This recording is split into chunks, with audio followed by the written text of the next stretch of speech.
Oh my God, it's episode 35 of Hairdream Believer. Oh, this is a weird little, oh, look at this. Got like a little red light going on, is there? Yeah, it's because the red lights from the studios, that's what it is. How are you? How's your week been? I've had a really good week, thank you very much. Good. Really good. For the second year running, been at the Liverpool International Tennis Tournament and not in a second of tennis because of the rain. It happened last year and it happened again this year.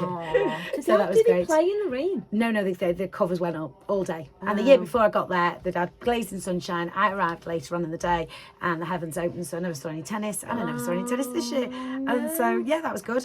Obviously, got to mention Taylor Swift. Gotta mention. Had the best day yesterday down at the Albert Dock. You look fabulous. It was brilliant. It was really good. Loads of little Swifties coming along.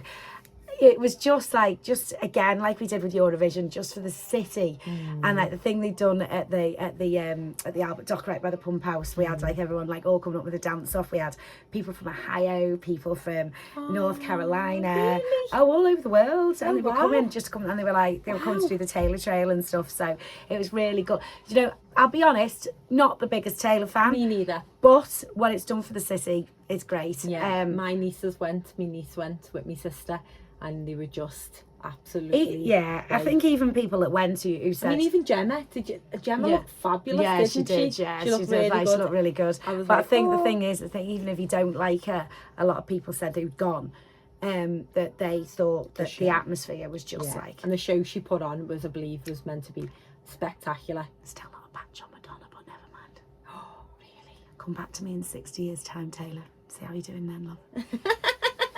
You're funny. I'm fuming. I think you're better. I think Madonna's like, well, the thing is like overshadowed as well. Pink's here next week as well. No, are you going to see Pink? I'm going to see Pink. I can't wait. Oh yeah, where is she on then? She's on at Anfield again. Oh really? Yeah. Isn't that really good for Anfield? Yeah, it's fantastic. And when Bramley Moor's open as well, that's going to be even better. No, but come on, what's that going to bring in, regardless of anything? I was talking to a few Reds over the weekend. Not that I even care. No, I know you don't give a toss.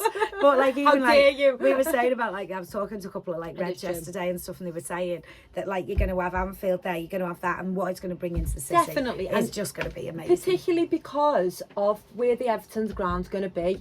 I don't mean to be funny, like Anfield around surrounding area isn't. But it's a bit out the way as well, and do you know what? It's a really good location. I think. Yeah. And I think the other thing was as well, I think it was obviously you've got a lot of residential around it, which for sure it's fine, but you know, there were inconvenience getting into the house and things, you know, so it is going to be, you know, you're sort of in the middle of nowhere with Bramley Moor Dock, which you're not going to affect a load of things, are you? Yeah, and I think it's for businesses and like all the new developments for flats and all that sort of thing. I think it's going to be really, really good for the city.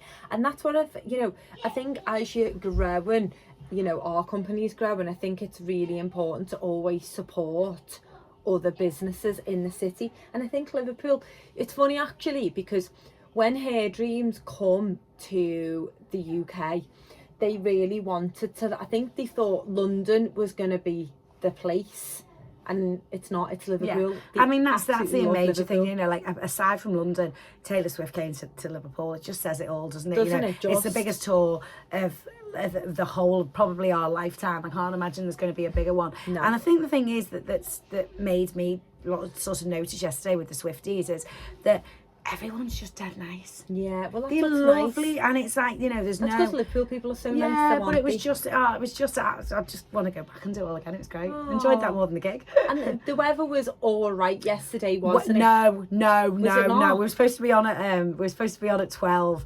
If you'd just seen the weather at 12 o'clock, I was sat in my car at the Albert Dock with my head in my hands. It was like sat in a car wash. Oh, it was, we were nearly crying. We were going, oh my God, me and Phil Nixon. I'd been in Walton. I was in Walton working, and it was like the Lancs. It was like a river. Yeah, it was honestly, I was like that with windscreen. So we said, I tell you what, we'll take a break for an hour. Just don't even attempt to do anything, and then we'll see. So, and we managed to do from like about 1 o'clock. Because it kept on like really like light and warming up, and then it wasn't cold. What is going on with the weather? It's ridiculous. We could do with a bit of nice weather. It's getting near the summer now. We need our holidays, don't we? I haven't had a holiday since 2018. How many more weeks till your holiday? Oh, God, I don't even want to think about it. About 4. I just can't wait. Have you got ready? There. Have you got packed? Have you got your stuff ready? Are you even messing? I'll be doing it the morning I go at 6:30 in the morning. Have you got all your new outfits though? No. What the hell? Don't be Come on, girl. Right, I've got to pay for that holiday. Where am I going to get money for clothes from? I'll have to get all my stuff out of all the things. Yeah, I'll have to try and go into a Shein, just a Shein haul. A Klarna, Shein, a month before. Yeah. Pay it when you get back. Yeah, if I order it now, it might just arrive in time. Saying that though, Shein's got a lot better. Yeah, now. it has actually. Melody orders loads of stuff from there. Quickly. You've had a good week. You've been meeting some more new clients, haven't you? Lovely friends of mine. Yes. I've met a lovely Kerry. Is so nice. She's Kerry's gorgeous, coming on Thursday. She's getting done Thursday. Can I just say, Kerry is lost. I've known Kerry for a long time. She's a good friend of mine. She's lost 11 stone. And she's like, she's like unrecognizable. She's always had the most beautiful face, stunning, she's gorgeous. Stunning girl. And she's like virtually unrecognisable now. People are coming up to her, and they don't. Have you seen the pictures of her before? No. Right, you talk for a minute, and I'll show you what she looked like. Go on, you just chat about. She'd had a gastric. Yeah. What did she have? It's where you have most of your also intestines taken I wasn't out. too sure, but basically it's been causing her to have hair loss, hasn't it? Yeah. And her hair has just gone her body really... adjusts to it, well, isn't basically what it is, it's attacking the good follicles, the good part of your body. So obviously then it starts attacking those areas. So we're going in with medium bonds and we're going in for comfort bonds. That was what she looked like before. Oh my God. So I feel like I'm holding you out of this, Kerry. You'll probably kill me, but I think that's what she looked like when I met her. But gorgeous. She's gorgeous, but look at the difference in that. She does look incredible. She's just like, do you know what I mean? But the thing is as well, she's training as well. She's doing Pilates, she's going to the gym. So it's not just all like, oh, you know, I'm just stopping eating. She's actually looking after herself as well. It's a well-being, and that's what she's saying about her hair as well. Like she's going to have GLOWWA. She's going to we're going to speak about that because she's already on biotin, but I think GLOWWA probably would be better, but we'll have a conversation. Speaking of GLOWWA, that. we've spoke to a guy that's going to be coming on the podcast who works at IndieBand, haven't we? Yes. He's just a little darling. Yeah. Yes.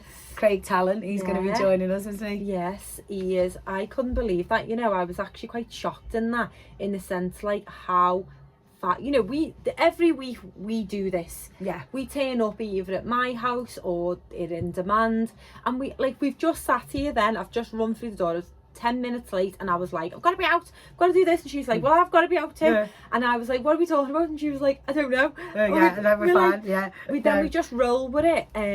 But no, he rung me in the week, and he's been watching all our podcasts, been following the social media, and he is like, the fact that we talk about because of GLOWWA for men, that is such a big thing. Men don't talk about their hair or what they're suffering. No. And he was saying as well, like, it's affected him so much, and it's been affecting his mental health. And you know, it is funny, would a man, particularly in his line of work as well, you know, DJs are like, think, you know, they're like one of the lads, and you know, would he go and speak to a man and say, you know, he was like, it's so insensitive when people say to him, oh, get it, shave it off, or do this or that. And do you know how upset? Imagine someone coming along to you now and going, oh, stop whinging about your hair, Claire, just shave it off. No, it is. I think it's all, and I don't think, you know, you want to lose your hair at such an age, do you? Male, female, anybody. And I think they do. I think men in particular find it easy to talk to women about these things. So I think the fact that we are offering this in our company is really important. Absolutely brilliant. Just quickly on the GLOWWA as well. I had my nails done last Saturday, so it's 8 days. Look at the growth in my nail. No, I know. Look at my claws. I literally, they are my own nails. Well, these have like grown, and it's like, look at that. That's in a week. And this is since taking the GLOWWA, because I could go weeks and weeks and weeks. But going back to the bald thing, I've got my myth of the week. Myth of the week. Woo! Now, speaking of bald, so I'm looking at my lad now. He's 21. His dad. Oh, Michael. No, it's fine. No, and it's actually a nice thing I'm going to say. Yeah, okay. So I started seeing his dad when his dad was around about 23, 24. Okay. Don't worry, I wasn't that much older than him at the time. So he was already getting the stripe and losing his hair, and it was going further and further back. Okay. Touch wood, Michael still seems to have quite a good head of hair. Yeah. So I'm thinking, is this hereditary? Is it something that's going to come from his dad? Is he going to start losing his hair, or is that all a myth? It's actually a myth. Is it? Yeah, it's a myth. It actually is because of stress, your hormones, a deficiency that you have in your body. It actually doesn't come from a line of a gene. So even like, because I keep going to him, oh, you might be like my dad, and because my dad had his full head of hair. No, and really, you know, when you think about it, that's quite insensitive as well. you know, when you think about it, like, you know, when you say those things as well, like, I don't even think of it. Yeah, because you think of your parents' dad, because like his granddad from his dad's side was completely bald, and it's a mess, and obviously, but when you think about that bigger picture, it isn't. Because again, if someone said that to you or said that to me, how would that make us feel? Yeah. Do you know what I mean? Yeah. So you have got to think about like how you're saying things and blah blah blah blah in like the world. But like I just think it's hard, isn't it? Do you know what I mean, in life? Because oh my God, listen. In my family, right, I've got 2 children, 2 boys, as you all know, and a husband, and they rip the backside out of each other, and I just go, oh, I can't cope. And the things they say to one another, I'm like I just go, how? Just stop. Just but that's sometimes it's like all in jest, isn't it? It is. I mean, you only have to look at Steve Cocky, who's incidentally it's his birthday today. I don't think the two of us have ever said one nice word to each other, which is good though. Quite like it, really. Yeah, because that's the way you are, and I find humour deals with things so much better than anything else, and that's maybe what your lads are like. Happy Father's Day, by the way, to any dads today. It's our Father's Day, and anyone who's not got dads, happy sending you lots of love today as well. Definitely. It's a bit of a shitty day. I'll be honest. But listen, thank you, and we will see you next week, guys. Bye.